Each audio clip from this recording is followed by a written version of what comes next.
상철 씨, 저는 진심인 줄 알았는데, 나만 그런 건가요? 무슨 말씀이신지. 제 마음까지 가져가신 거, 다 계획하신 거죠.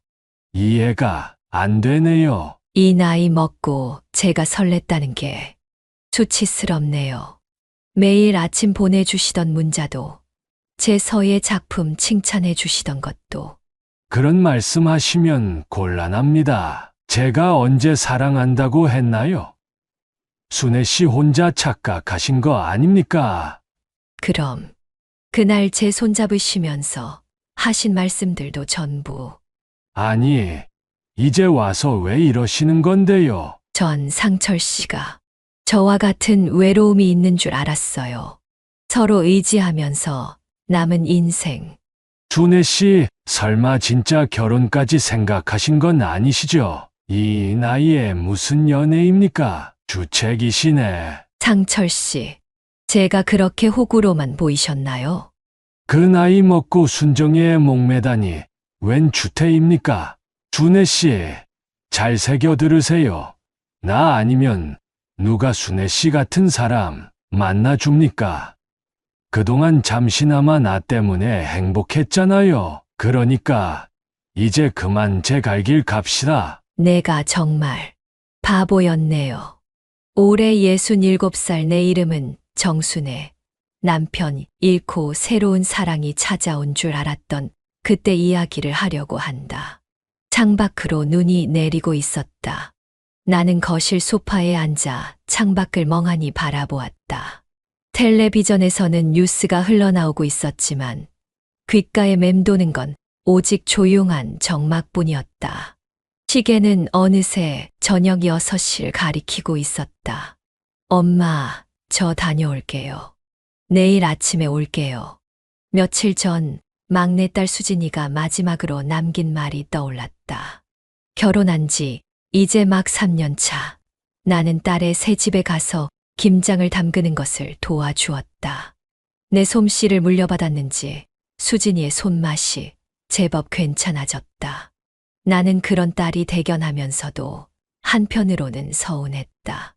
이제는 나 없이도 잘 살아갈 수 있는 내 새끼들을 보며 엄마로서의 뿌듯함과 덧없는 허전함이 동시에 밀려왔다. 정순애, 이제 내 인생은 여기까지인가 보다. 거울 속 나는 어느새 67이 되어 있었다. 남편과 사별한 지도 어언 15년. 그동안 나는 아이들을 키우는 일에만 매달렸다. 큰아들 성준이는 이제 중학생인 아들을 둔 가장이 되었고, 작은 아들 성민이도 얼마 전 둘째를 얻었다. 막내 수진이까지 시집을 보내고 나니 이제야 비로소 내 나이가 실감났다. 여보, 당신은 지금 뭐 하고 계세요? 15년 전 갑작스러운 교통사고로 남편을 잃었을 때가 떠올랐다. 그때 나는 쓰러질 것만 같았지만 어린 자식들 때문에 울 시간도 없었다. 아침부터 밤까지 식당 일을 하면서 새 아이를 키웠다. 주변에서는 재혼을 권하기도 했지만 나는 그럴 생각이 없었다. 내겐 오직 아이들 뿐이었으니까. 하지만 이제는 달랐다. 텅 빈 집에서 혼자 보내는 시간이 점점 더 길어졌다. 아이들은 명절에나 얼굴을 비췄고 평소엔 전화 한 통으로 안부를 대신했다. 나도 이해는 했다. 다들 자기 살기 바쁜 세상이니까. 하지만 이해는 하면서도 밤이면 자꾸만 눈물이 났다. 여보세요, 성준아? 엄마야. 때로는 큰아들에게 전화를 걸어보지만 대부분 회사에서 바빠요라는 짧은 대답이 돌아올 뿐이었다. 작은 아들은 아이의 와이프가 전화를 받았다. 수진이는 그래도 자주 연락을 하는 편이었지만 요즘은 친정엄마보다 시댁 눈치 보기에 바빴다. 창밖의 눈은 더욱 거세게 내렸다. 나는 천천히 일어나 부엌으로 향했다. 냉장고를 열어보니 김치 한 통이 덩그러니 놓여 있었다. 혼자 먹기에는 너무 많은 양이었다. 예전에는 이맘때쯤이면 김장독을 펼쳐놓고 온 식구가 모여 김치를 담갔는데 차라리 운동이라도 다녀볼까. 텔레비전에서는 실버 세대의 건강 관리가 중요하다는 이야기가 나오고 있었다. 문득 아파트 게시판에서 봤던 노인대학 모집 공고가 떠올랐다. 처음에는 쳐다보지도 않았는데 이제는 그마저도 눈에 들어왔다. 에이, 나 같은 늙은이가 무슨. 하지만 그날 밤 나는 오랜만에 설렘을 안고 잠이 들었다. 내일은 용기를 내어 노인대학에 한번 가보기로 했다. 뭐라도 시작해야 할 것 같았다. 정말 이대로는 안 될 것 같았다. 다음 날 아침 나는 평소보다 일찍 일어났다. 오랜만에 화장대 앞에 앉았다. 거울 속 얼굴은 낯설기만 했다.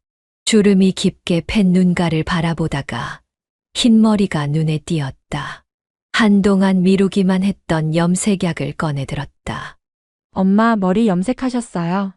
젊어 보이시네요. 문득 수진이의 목소리가 귓가에 맴돌았다. 마지막으로 머리를 단장한 게 언제였더라. 아마도 수진이 결혼식 때였을 거다. 그때는 며칠 전부터 미용실을 예약해두고 얼굴 관리까지 받았었는데 꼼꼼히 머리를 만지고 옷장 앞에 섰다. 작년 큰며느리가 사준 베이지색 투피스가 눈에 들어왔다. 한 번도 입어보지 못한 옷이었다. 이런 옷 입을 데가 어디 있나 하면서 옷장 한 구석에 걸어두기만 했었다. 오늘은 입어볼까? 옷을 꺼내 입어보니 거울 속에 내가 달라 보였다. 마치 젊었을 때로 돌아간 것 같은 기분이었다. 남편이 살아있을 때는 매일 아침 이렇게 단장하고 나섰었는데 노인대학에 있는 복지관으로 향하는 발걸음이 가벼웠다. 아침 일찍부터 내린 눈이 멈춰 하늘은 맑았지만 거리는 아직 미끄러웠다. 평소 같았으면 꼼짝도 하기 싫었을 날씨였다. 복지관 입구에 들어서자 긴장이 밀려왔다.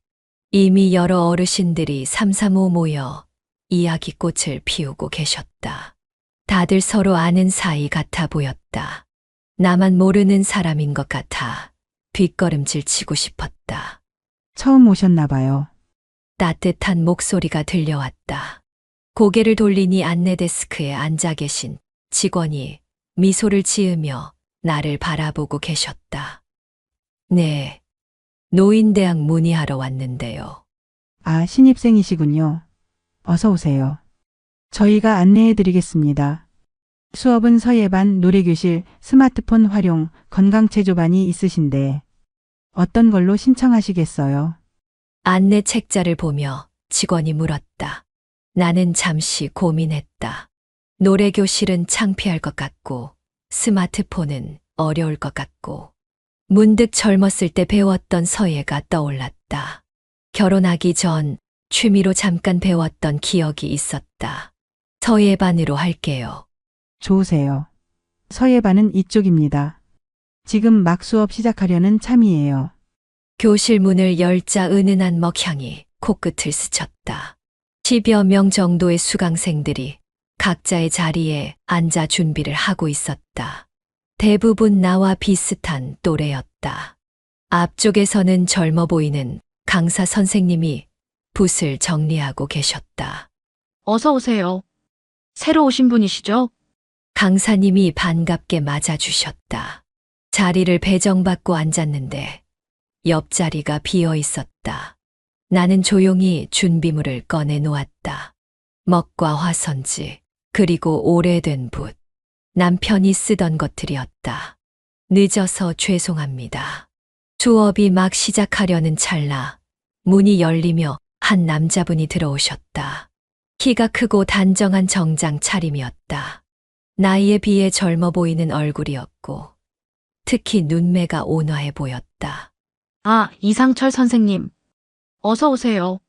강사님이 반갑게 맞이했다. 그러더니 내 옆자리를 가리켰다. 저기 자리에 앉으시죠. 오늘 새로 오신 분과 함께 하시면 좋겠네요. 이상철이라는 분이 내 옆자리로 걸어왔다. 가까이서 보니 더욱 인상이 좋았다. 깔끔하게 다려입은 옷 매무새며 은은하게 풍기는 향수 냄새까지. 처음 뵙겠습니다. 이상철입니다. 공손하게 인사를 건네는 목소리가 참 부드러웠다. 나도 모르게 긴장이 되었다. 정순애라고 합니다. 수업이 시작되었다. 오늘의 과제는 사랑이라는 한자였다. 강사님이 천천히 획순을 설명하시는데 내 귀에는 들리지 않았다. 자꾸만 옆자리의 기척이 신경 쓰였다.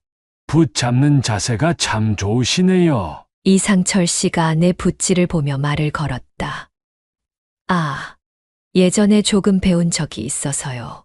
그러시구나. 저는 은행에서 퇴직하고 시작했는데 아직도 획이 제멋대로예요. 그의 화선지를 보니 정말 글씨가 삐뚤빼뚤했다. 은행 지점장 출신이라는 사람이 이렇게 서툴 수 있다니 괜히 친근감이 들었다. 천천히 하시면 돼요. 저도 오랜만이라 손이 굳었네요. 대화를 나누다 보니 어느새 긴장이 풀렸다. 이상철 씨는 5년 전에 아내를 하늘나라로 보냈다고 했다. 나처럼 혼자가 된 후로는 집에만 있다가 우연히 노인대학을 알게 되었다고. 사실 남편이 쓰던 붓이에요. 나도 모르게 꺼낸 말이었다. 평소에는 절대 하지 않았을 이야기인데 이상철 씨의 부드러운 눈빛을 마주하다 보니 자연스럽게 나왔다.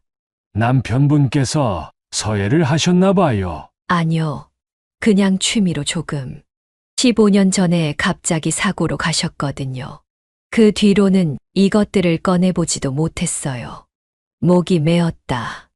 남편 이야기는 늘 그랬다. 세월이 흘러도 아물지 않는 상처 같았다. 죄송해요. 안 좋은 기억을 떠올리게 해서. 이상철 씨가 걱정스러운 눈빛으로 나를 바라봤다. 그의 눈에서 진심이 느껴졌다. 아니에요. 저도 비슷한 아픔이 있어서 순애 씨의 마음이 이해돼요. 수업이 끝나고 복도로 나왔을 때였다. 혹시 시간 괜찮으시다면 차라도 한잔 하실까요? 이상철 씨가 조심스럽게 제안했다. 순간 망설였다. 하지만 이상하게도 거절할 마음이 들지 않았다. 복지관 1층의 작은 카페에 앉았다. 나는 생각지도 못하게 오랜만에 따뜻한 카페라테를 마시고 있었다. 이상철 씨는 아메리카노를 주문했다. 순애 씨는 커피를 즐기시나 봐요. 아, 예전엔 좋아했는데 요즘은 혼자 마시기가 영. 저도 그래요. 커피 향은 좋은데 혼자 마시면 쓰기만 하더라고요. 그의 말에 작게 웃음이 났다. 묘하게 서로를 이해하는 것 같았다.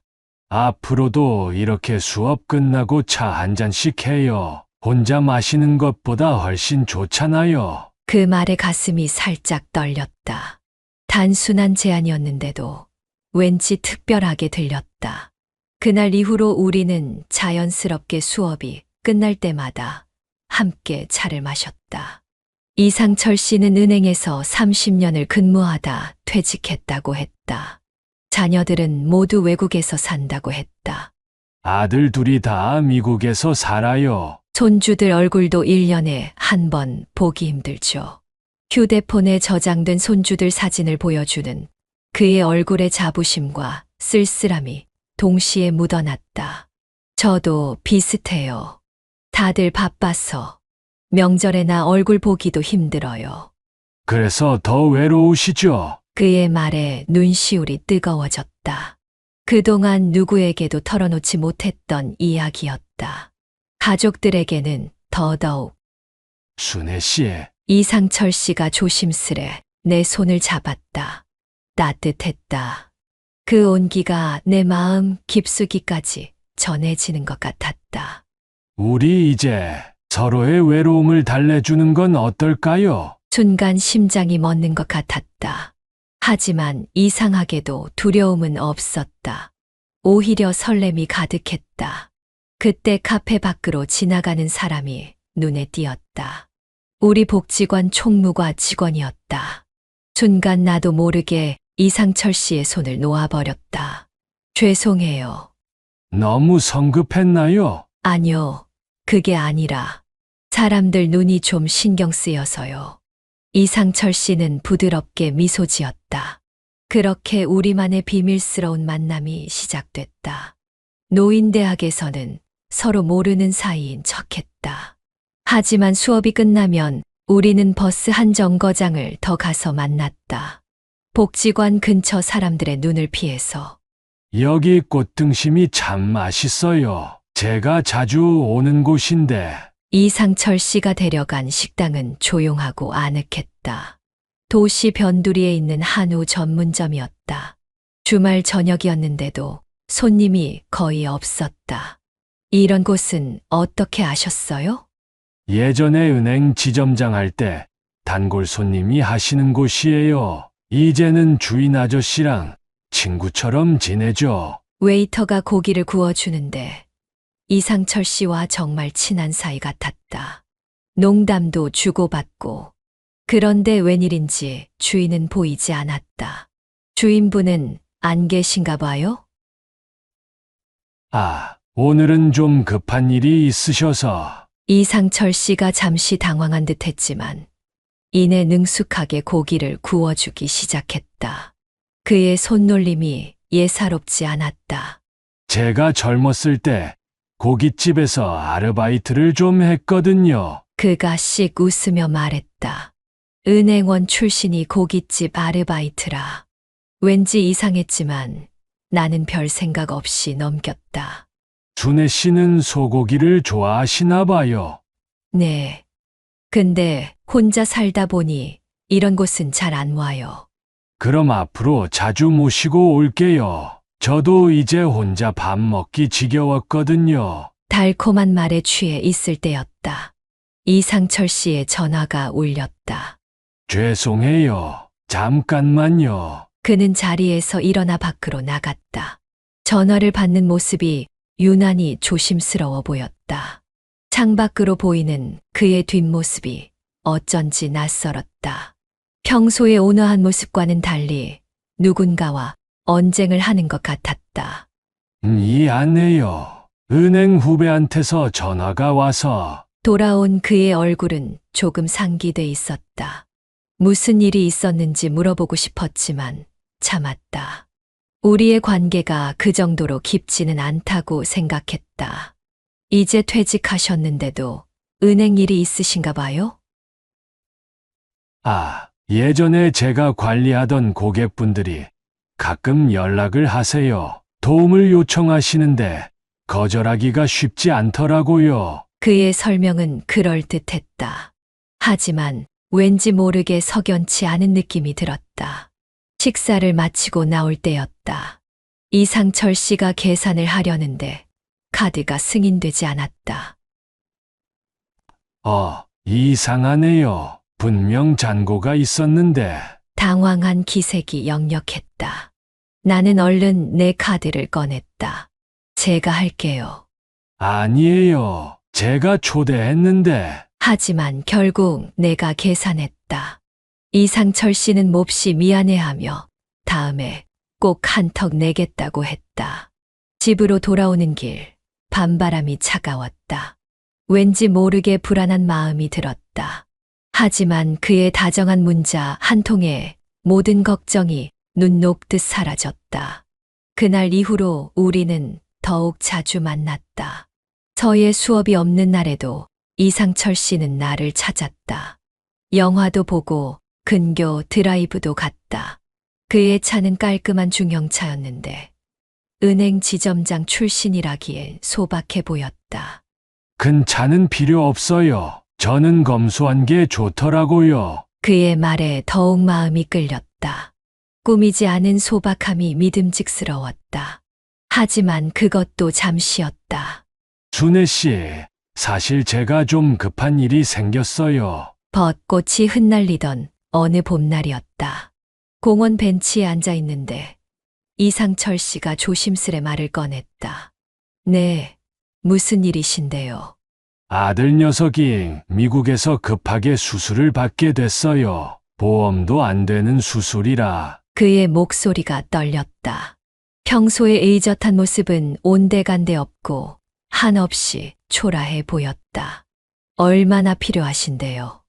2천만 원 정도요. 제 통장엔 돈이 얼마 없어서 은행 대출도 알아봤는데 나이 때문에 안 된다고 하더라고요. 순간 망설여졌다. 2천만 원이라는 돈이 적지 않았다. 하지만 그의 절박한 표정을 보니 차마 거절할 수 없었다.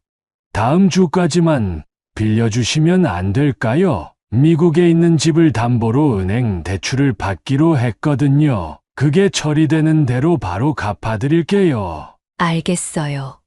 제가 도와드릴게요. 다음 날 나는 퇴직금 통장에서 2천만 원을 인출했다. 그동안 아껴두었던 돈이었다. 혹시 몸이 아프기라도 하면 쓰려고 모아둔 돈이었는데 정말 죄송해요.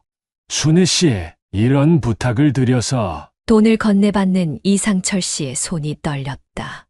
나는 그의 손을 꼭 잡아주었다. 괜찮아요. 어려울 때 서로 돕는 게 사람 사는 거죠. 다음 주에 꼭 갚을게요. 약속드립니다. 그날 저녁 이상철 씨는 평소보다 일찍 자리를 떴다. 급하게 은행에 가봐야 한다며 나는 그의 뒷모습을 바라보며 묘한 불안감을 느꼈다. 하지만 이내 고개를 저었다. 내가 왜 이러지? 이상철 씨한테 이런 의심을 하다니. 그날 밤 잠이 오지 않았다. 통장을 확인하니 남은 잔고가 겨우 500만 원. 식은땀이 났다. 하지만 곧 이상철 씨의 문자가 왔다.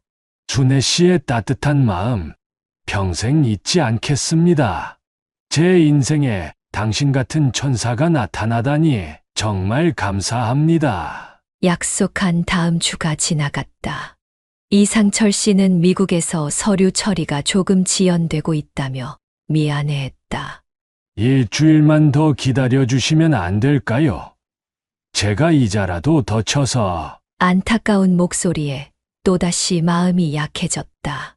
괜찮다고 천천히 하라고 말해 주었다. 하지만 그 일주일도 지나갔다.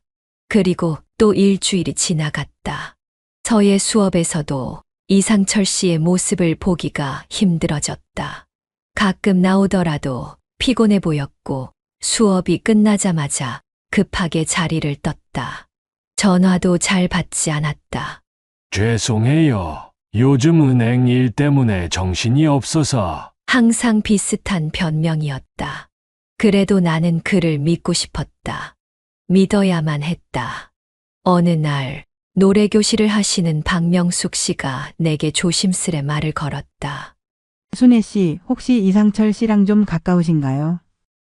아, 그냥 수업에서 뵙는 사이인데요. 거짓말이 술술 나왔다. 우리의 관계는 여전히 비밀이었으니까. 그래요. 근데 말이에요. 제 동생이 있는 복지관에서도 비슷한 분을 봤다고 하더라고요. 거기서는 다른 이름으로. 가슴이 덜컥 내려앉았다. 하지만 이내 고개를 저었다. 설마, 그럴 리가 없어. 그날 저녁 용기를 내어 이상철 씨에게 전화를 걸었다. 한참 만에야 전화를 받았다. 순애 씨, 죄송해요. 지금 제가 좀. 이상철 씨, 우리 잠깐 만나요. 할 말이 있어서. 오늘은 정말 어려울 것 같은데. 아, 그런데 순애 씨. 잠시 머뭇거리더니 그가 말을 이었다. 사실 은행에서 일이 좀 생겼어요. 300만 원만 며칠만 빌려주시면. 숨이 막혔다. 이미 돌려받지도 못한 2천만 원이 있는데 또다시 돈을 요구하다니. 이상철 씨, 혹시 다른 복지관에도 다니세요? 순간 전화 너머로 침묵이 흘렀다. 그게 무슨 말씀이세요? 대답해 주세요. 정말 은행 지점장 출신 맞으세요? 순애 씨까지 저를 의심하시는 겁니까? 갑자기 그의 목소리가 차가워졌다. 지금 이 어려운 시기를 이겨내고 나면 제가 다 보여드릴 수 있는데, 역시 순애 씨도 저를 믿지 못하시는군요. 마지막 신락 같은 희망으로 물었다. 그럼 2천만 원은 언제 갚아주실 수 있으세요? 죄송합니다. 지금은 전화를 받기가 좀... 뚜뚜뚜. 전화가 끊겼다. 그 뒤로는 전화도 문자도 받지 않았다. 서예 수업에도 나오지 않았다. 불안한 마음에 복지관 사무실에 찾아갔다. 이상철 회원님 연락처 좀 알 수 있을까요? 이상철 회원님이요. 어떤 분이신데요? 서예반에 다니시는 직원이 컴퓨터를 확인하더니 고개를 갸웃했다. 그날부터 악몽이 시작됐다. 머리가 새하얘졌다. 2천만 원. 결코 적은 돈이 아니었다. 한밤중에 잠이 깨서 식은땀을 흘리기 일쑤였다. 혹시 정말 급한 일이 있어서? 아니야. 이제 그만 현실을 직시해야 해. 마음 한켠에서는 여전히 그를 믿고 싶어 했다. 하지만 이성은 이미 모든 것을 깨닫고 있었다. 나는 완벽한 사기를 당한 것이다. 큰아들 성준이가 퇴근길에 들렀을 때였다. 어머니 얼굴이 많이 안 좋으세요. 무슨 일 있으세요? 아들의 걱정스러운 눈빛에 눈물이 났다. 더는 혼자 끌어안고 있을 수 없었다. 성준아, 엄마가 큰 실수를 했어. 떨리는 목소리로 모든 걸 털어놓았다. 노인대학에서 만난 이상철 씨 이야기부터 돈을 빌려준 일, 그가 사라진 일까지. 뭐라고요? 2천만 원이요? 성준이의 얼굴이 새하얘졌다. 어머니가 그동안 모아두신 돈이 어떻게 그런 사람을 믿으실 수가? 아들의 목소리가 떨렸다. 분노와 안타까움이 뒤섞인 음성이었다. 당장 경찰서에 가야겠어요. 어머니 옷 갈아입으세요. 안 돼. 창피해서. 창피한 건 사기친 그 사람이지 어머니가 아니에요. 제발. 결국 그날 저녁 우리는 경찰서로 향했다. 조사실에 앉아 있는데 가슴이 찢어질 것 같았다. 형사가 보여준 사진 속에는 분명 이상철. 아니, 그의 본명은 박성만이었다. 이분이 맞으시죠? 최근 3년간 비슷한 수법으로 여러 피해자가 있었습니다. 주로 노인대학이나 복지관을 돌아다니면서 말끝을 흐리는 형사의 목소리가 멀게 들렸다. 귀에서 윙윙거리는 소리가 났다. 어머니 정신 차리세요. 정신을 차려보니 성준이가 내 어깨를 흔들고 있었다. 언제부터인가 눈물이 하염없이 흘렀다. 집으로 돌아오는 차 안에서 성준이가 전화를 걸었다. 동생들에게 상황을 설명하는 것 같았다. 얼마 지나지 않아 작은아들과 수진이도 집으로 달려왔다. 엄마 많이 힘드시죠? 수진이가 내 손을 꼭 잡았다. 눈가가 벌개진 게 울면서 왔나 보다. 이런 일이 있는 줄도 모르고 우리가 엄마한테 너무 소홀했어요. 그래도 다행이에요. 더 늦기 전에 경찰에 신고하셔서. 자식들은 돈 이야기는 일절하지 않았다. 대신 내 건강이나 마음을 걱정했다. 그들의 따뜻한 마음이 오히려 더 마음 아팠다. 엄마, 이제부터는 저희가 주말마다 번갈아 가면서 올게요. 그래요 어머니. 저희가 너무 바빠서 자주 못 왔는데 이제는 더 자주 찾아뵐게요. 그날 밤 자식들은 내 방에 이불을 펴고 함께 잤다. 마치 어렸을 때처럼. 우리 막내가 이불 차는 버릇은 여전하네. 며칠 후 경찰에서 연락이 왔다. 박성만이 체포됐다는 소식이었다. 하지만 돈을 돌려받기는 힘들 것 같다고 했다. 이미 다른 피해자들도 많았고 그가 가진 재산이라고는 전세 보증금 몇백만 원이 전부였다. 괜찮아요 어머니. 돈은 제가 다시 모아드릴게요. 성준이가 말했지만 나는 고개를 저었다. 아니다. 그동안 엄마가 너무 돈에만 연연했나 봐. 돈보다 더 소중한 걸 잊고 살았어. 그날 이후로 나는 노인대학을 그만뒀다. 하지만 집에만 틀어박혀 있을 순 없었다. 큰며느리가 제안했다. 어머니, 저희 동네 주민센터에서 스마트폰 교실하는데 한번 가보시는 건 어떠세요? 처음엔 망설였다. 내 나이에 무슨 스마트폰이냐며. 하지만 수진이가 등을 떠밀었다. 엄마, 카톡도 하고 유튜브도 보시면 재밌을 것 같은데 저희랑도 더 자주 연락하실 수 있잖아요. 그렇게 시작한 스마트폰 교실. 처음에는 낯설고 어려웠지만 하나둘 배워가는 재미가 쏠쏠했다. 특히 손주들과 영상통화를 하게 됐을 때 기쁨은 말로 표현할 수 없었다. 할머니, 저 오늘 태권도 노란띠 땄어요. 우와, 우리 손주 정말 대단하네. 화면 속 손주의 해맑은 웃음이 내 마음까지 밝게 비췄다. 주민센터에서 만난 동갑내기 친구들도 생겼다. 다들 저마다의 사연을 가지고 있었다.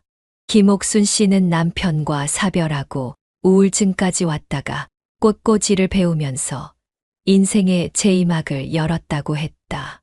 박순자 씨는 자식들 뒷바라지하느라 평생을 살다가 이제야 자신만의 시간을 갖게 됐다며 웃었다. 순애 씨, 우리도 이제 우리 인생의 주인공이 될 때가 됐잖아요. 그들의 말에 깊이 공감했다. 그동안 나는 누군가의 엄마로, 할머니로만 살았지. 정작 정순애라는 한 사람으로는 살지 못했다. 엄마, 이제 진짜 예뻐지셨어요. 어느 날 수진이가 그랬다. 거울을 보니 정말 달라진 것 같았다. 늘 긴장되고 굳어있던 표정이 한결 부드러워졌다. 봄이 왔다. 집 앞 공원의 벚꽃이 흩날렸다. 작년에는 이상철 씨와 이 벚꽃을 보며 설레었었는데 이제는 그저 웃으며 추억할 수 있게 됐다. 할머니, 벚꽃 예쁘죠? 손주들과 함께 공원을 거닐며 사진을 찍었다. 예전에는 몰랐다. 이런 소소한 일상이 얼마나 행복한 것인지. 어머니, 이거 보세요. 제가 방금 찍은 사진인데 정말 잘 나오셨어요. 어느 날 주민센터 스마트폰 교실에서 충격적인 소식을 들었다. 같은 수업을 듣던 이영순 할머니가 비슷한 사기를 당했다는 것이었다. 노인대학에서 만난 남자가 투자 명목으로 돈을 빌려갔다가 잠적했다고 했다. 저도 비슷한 경험이 있어요. 용기를 내어 내 이야기를 꺼냈다. 처음으로 다른 사람들 앞에서 그 일을 이야기했다. 떨리는 목소리로 시작했는데 말을 할수록 마음이 가벼워지는 느낌이었다. 순애 씨, 용기 내서 말해줘서 고마워요. 저는 창피해서 아무한테도 말도 못하고 있었는데. 내 이야기를 들은 다른 분들도 하나둘 자신의 경험을 털어놓기 시작했다. 투자 사기, 보이스피싱, 건강식품 사기. 각자 겪었던 일들을 이야기하면서 우리는 더욱 가까워졌다. 이제는 우리가 서로를 지켜주자고요. 맞아요. 이상한 일 있으면 바로 서로 알려주고. 그날 이후로 우리는 실버 지킴이 모임을 만들었다. 매주 한 번씩 모여 서로의 근황도 나누고 최근 사기 수법에 대한 정보도 공유했다. 경찰서에서 강의도 들었다. 어머니 요즘 정말 바쁘시네요. 수진이가 웃으며 말했다. 나는 요즘 주민센터에서 노인 사기 예방 도우미 활동도 하고 있었다. 내 경험을 다른 분들과 나누면서 그들이 같은 실수를 반복하지 않도록 돕는 일이었다. 엄마 전화 좀 보세요. 이제 보이스피싱도 척척 알아보시네. 작은 아들이 놀라워했다. 스마트폰 교실에서 배운 지식으로 수상한 전화나 문자는 금방 알아챌 수 있게 됐다. 오히려 내가 자식들에게 조심하라고 당부하게 됐다. 그리고 얼마 전 뜻밖의 소식을 들었다. 박성만, 그러니까 이상철이라고 했던 그 사람이 실형을 선고받았다는 소식이었다. 피해 금액은 돌려받지 못했지만 이상하게도 마음이 편했다. 이제는 그 사람을 용서할 수 있을 것 같아요. 경찰서 피해자 상담실에서 그렇게 말했다. 상담사가 물었다. 어떻게 그렇게 마음을 다스리실 수 있으신가요? 그 일이 없었다면 전 아직도 텅 빈 집에서 외로움에 시달리고 있었을 거예요. 돈은 잃었지만 더 소중한 걸 얻었거든요. 그래, 더 소중한 것. 자식들과의 끈끈해진 관계, 새로 사귄 친구들, 그리고 무엇보다 나 자신을 사랑하는 법을 배웠다. 어제는 손주들과 함께 찍은 영상을 유튜브에 올렸다. 우리 실버 지킴이 모임 채널이다. 조회수가 꽤 나왔다. 댓글에는 우리 엄마도 저런 할머니였으면 하는 말들이 가득했다. 이제 나는 안다. 진정한 사랑은 멀리 있지 않다는 걸. 화려한 겉모습이나 달콤한 말이 아닌 일상의 작은 행복 속에 있다는 걸. 그리고 무엇보다 늙어간다는 건 결코 슬픈 일이 아니라는 걸. 할머니, 오늘 또 영상 찍으러 가요. 그래, 우리 이번엔 뭘 찍어볼까? 나는 오늘도 새로운 희망을 안고 하루를 시작한다. 인생은 끝날 때까지 새로운 시작이 있다는 걸 이제야 깨달았으니까. 구독과 좋아요는 큰 힘이 됩니다. 감사합니다.